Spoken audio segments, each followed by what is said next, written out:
East Sussex covers an area of 660 square miles with a population of just over 500,000. Within that area, we have just over 2,000 miles of rural and urban roads, which we maintain. So in the last few weeks, we've been carrying out a preservation programme of 27 sites across rural and urban areas. So it's part of a wider programme. We have varying types of repair strategies, reactive maintenance to go out and repair potholes and other issues raised by the members of the public and identified by our highway stewards.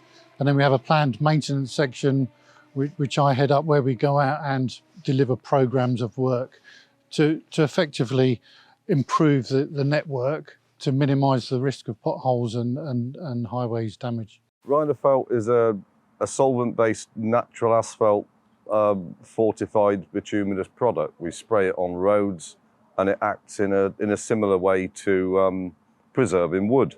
It's absorbed into the surface and becomes part of the asphalt mortar. That's where the actual solvent is key in getting penetration into the asphalt surface. And what it'll do is it'll seal that surface, stop water getting in, and actually extend the life of the asphalt itself by stopping the aging process that you get from natural bitumen. Basically, the road has to be clean of debris, so there's a sweeper goes down prior. Once the sweeper's gone down, the team that I have will run through, putting the matting down, masking any lines, removing any cat's eyes, ready to be replaced after.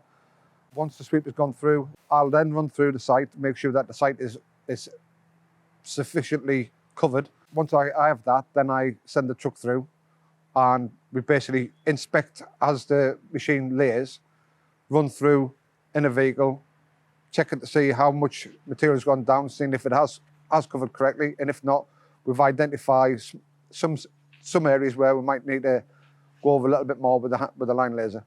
Once the product's fully laid down, it's a curing time of roughly 2 hours. Typically, you want to be preserving roads that are coming to within 2 to 3 years of planned intervention, because that's when potholes start to form, that's when the bitumen's aged, and if you can stop the need to repair potholes, which is a massive cost, small repairs always costly, so get in 2 to 3 years before planned maintenance. So if an SMA is going to last you 10 years, you want to be starting to preserve or looking at preserving around 7 to 8 years. Each preservation run then will last 5 to 6 years. So that can be built in and the cost benefits become apparent after the first or second treatment. Project's gone really well. First time here, thrown up a few challenges, but the project's gone well and we've been sort of dealing well with the programme and with velocity. We delivered within this year to capture this side of the winter, so we're aiding in the prolonging of the life of the road, and we're now working on the programme for next year's work to carry on preserving further roads within East Sussex.